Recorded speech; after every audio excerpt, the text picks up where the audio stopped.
Across the country, every school's annual spring football game is pretty similar. It's a scrimmage, which they've already had at least 2 of in the weeks prior, but this one's open to the public.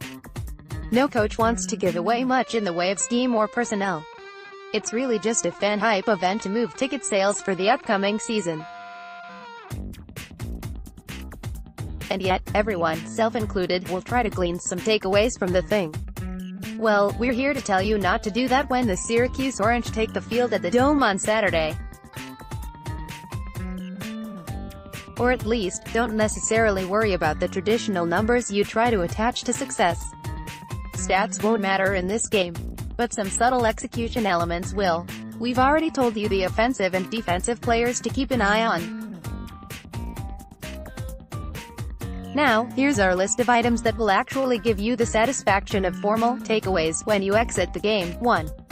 Team speed. If you missed Nate Mink's Syracuse.com article yesterday, there are now 17 players running at least a 4.6-second 40-yard dash on the roster.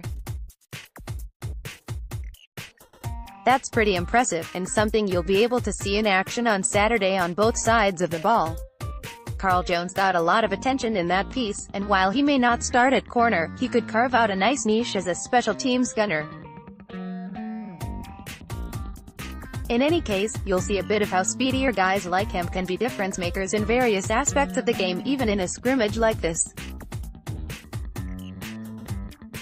2. Offensive line play. On the one hand, the defensive line knows the playbook and it's going to be watered down considerably anyway.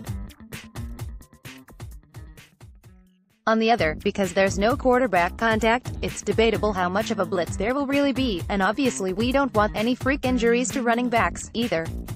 So the O-line, down a couple men without the injured Sam Heckel and Patrick Davis, plus grad transfer Ryan Alexander who hasn't arrived yet, will be fielding a unit that isn't exactly the one we'll see this fall.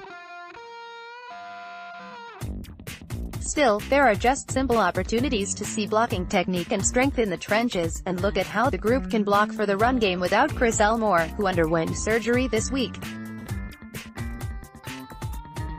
If they're overwhelmed a lot, that could tell us there's a little more of an uphill battle than we thought, even when accounting for how good this defensive line is.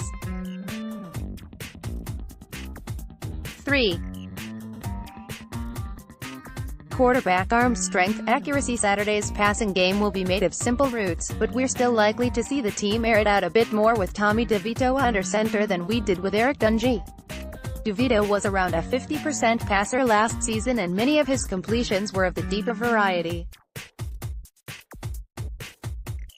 In the spring game, he'll be putting his arm strength on display and also showing off what's hopefully a strong rapport with the team's returning receiver, plus some improved accuracy. He overthrew a bit last season, but was also tossed into a lot of pressing situations. That won't be the case in Saturday's scrimmage.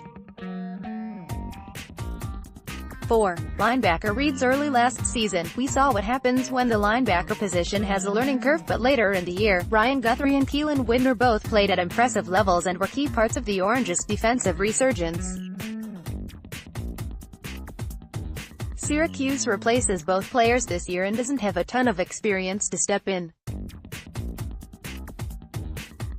It's early, but the team's current linebackers can show us how far along they are just by way of how they fill gaps, respond in pass coverage and come up to stop the run. If they aren't doing it well when they know the playbook, there's a lot more work to be done to be ready for the opener versus Liberty. 5. Overall team strength. Similar to the speed part of the equation, strength is another aspect you can gauge in a scrimmage. We should have a lot of it in the trenches, and I'm most curious to see the interior linemen, replacing Chris Slayton, and linebackers on this front, as well as the O-line. If we see guys on either side of the line easily overpowered, that's a potential cause for concern.